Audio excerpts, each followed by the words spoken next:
So it's a nice sunny blue sky. With it being so sunny and blue, I decided I need to put on my sunglasses. I'm not always such a sunglasses enthusiast, but when you're walking near a beach, like I do every now and again, and when you're walking in the summer sun, they're helpful. They really do shade things, and you feel cool. You feel like you're looking better than ever. But the more you can protect yourself from the sun, the better, I guess. But I made a huge mistake. I didn't put any sun cream on, and my pants are the split pants, so I didn't put it on my legs. So I'm like, but usually the track into town is through shade anyway, so I shouldn't get sunburned, but I probably, because I'm wearing split pants, where you can see your leg a little, I probably should have put sun cream on my legs too. But it's usually my face and my chest and my arms that I usually focus on. But imagine if you were at the beach right now. It's like that sun is nice and warm. Perfect beach weather. But I'm a long way from the beach. I should consider though moving near a beach, so that on the weekends or whenever I can go for a stroll along the beach. That might be cool. Not necessarily live on the beach or at the beach, but live near a beach. Like, I don't know, 15 minutes away or something. That might be a nice exchange from country lifestyle to close to a beach kind of lifestyle. But my work is not coming. I should be doing a lot more work on the computer than I do. I sort of told myself, remember to do your hour a day. And then ever since I said that to myself, I haven't logged on the computer at all. So I'm like, couldn't be bothered at night. It's too late. I'm tired. And then during the day, it's too hot. I couldn't be bothered. I think the best time to do computer work is in the morning, even if it's like early in the morning, because then I'll actually do it.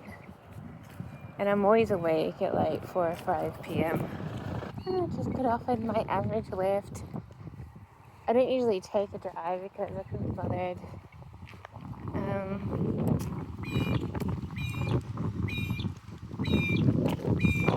I don't know. It's a nice gesture, but I hardly ever take the offer of a lift.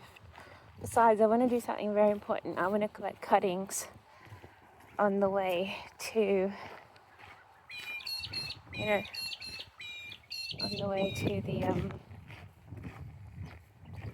store. I want to see if there's some broken branches near this bottle brush that is pink, and be like, if there's anything on the ground or something, I can pick it up and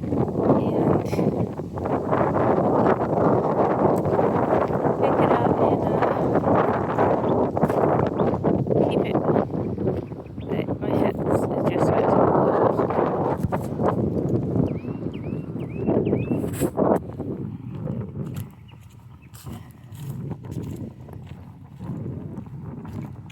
I definitely don't have a weatherproof hat. The wind is too much. Maybe I should have said yes to that lift. It's breezy. It's a nice breeze because it's cool, but it's definitely breezy.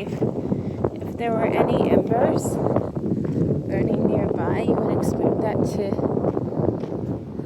inflame a nice this big bushfire. But I don't smell any smoke today, so there mustn't be anything today. I didn't check. I only usually check if I smell smoke or if I've thought of it. I don't always check. I thought today was Saturday, and then I was like, hang on, it's Friday. So I spent half my morning thinking, oh, it's Saturday. There's nothing to do today. No stores are open. Can't go post. And then I looked it up and I was like, oh no, it's Friday.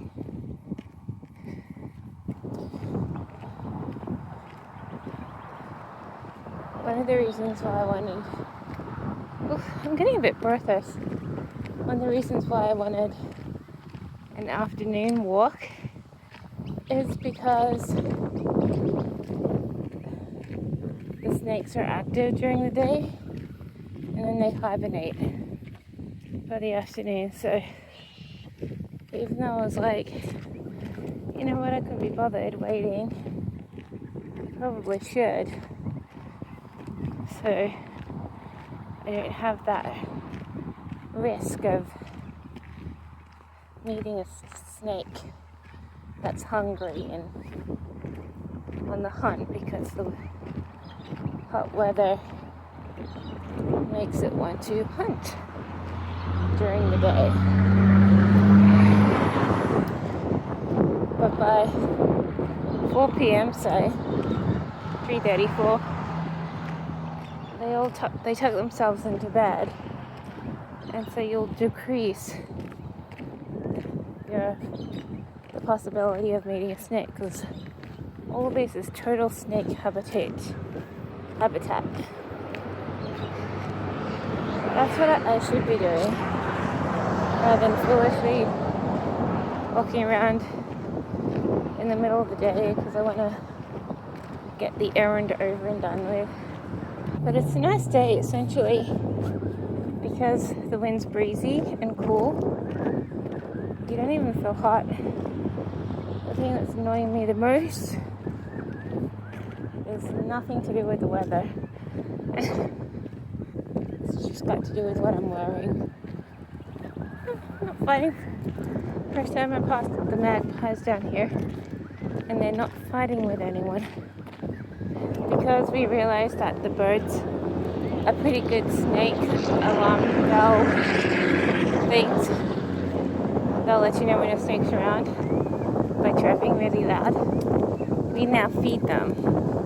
Not like I never fed them, but we officially feed them now to keep them around so that they can warn of a snake or attack the snake or whatever. So I fed them this morning. I was having the rest of half an apple, so I put that into like really thin slices. Then I took half the slices and chopped them into small versions of thin slices so that a bird can eat it. And then I put that with a little bit of bread on their serving tray. And they were pecking at it this morning. Ideally, I wanted to feed the rainbow lorikeets that were hanging around because they love fruit. But I think it got into the mouths of the miners and the currawong especially. And you know, once those two birds have come and gone, there's nothing left. So you're like, I probably didn't feed as many birds as I wanted, but I did feed some birds. And then I left with a few bits of bread around different areas. So I did think the currawong ate one lot of the breads, and then I don't know if any of the birds, I don't know what's eating the other one that I put out, but I just sort of put them in different locations so that they might feed different birds Otherwise, the Karawong and is like pretty much one of the few birds that actually gets decently fed, because it's sort of like watching out for the food already. Probably one of the more intelligent birds, I would say, because as soon as you put some food out, it's like diving for it. It's always City of Angels kind of scene, where you where you cross the road. I don't want to rob it of its thing. Kind of want to snip it. I just snatched it. I snatched a clipping of the pink. You're not supposed to do that. If anyone catches you, like,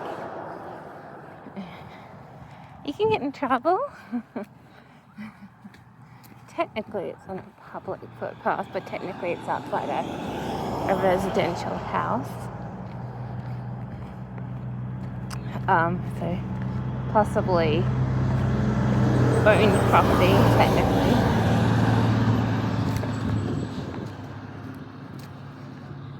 Technically, hopefully I can get some roots growing on that thing.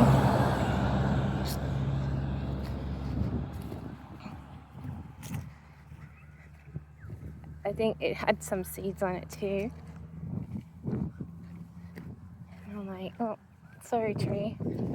Just snatching it. I'm terrible. They're the worst people of humanity now. That tree is a nice tree. I think that's maybe it's a native frangipani or hanging gum. I'm not sure.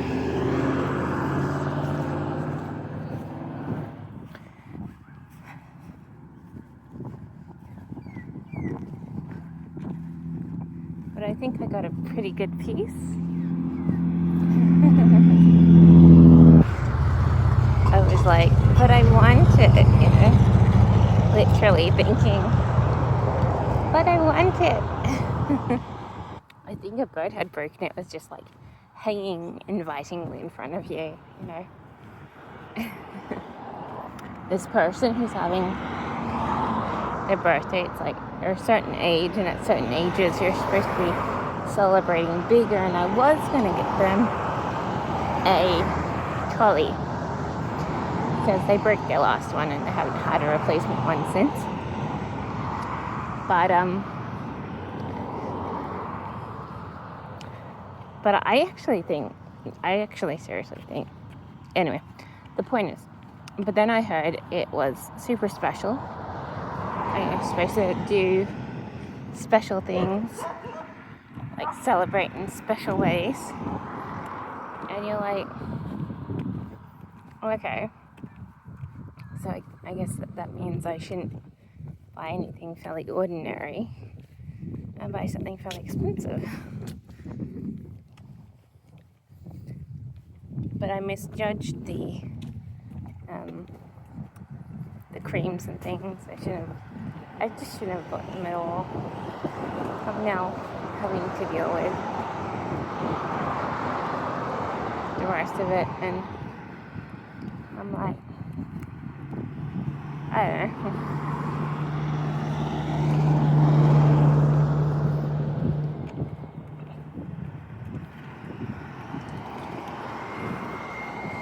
Maybe I'll give it some of it to someone else for a present or something.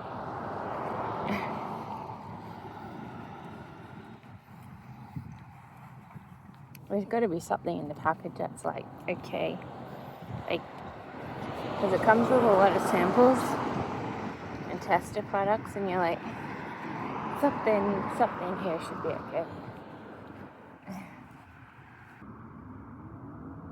I didn't actually like that pool place. I've been to it before, and there's just like this negativity from people around, so I need like a pleasant place to swim if I want to swim at all, or better yet, just swim at home.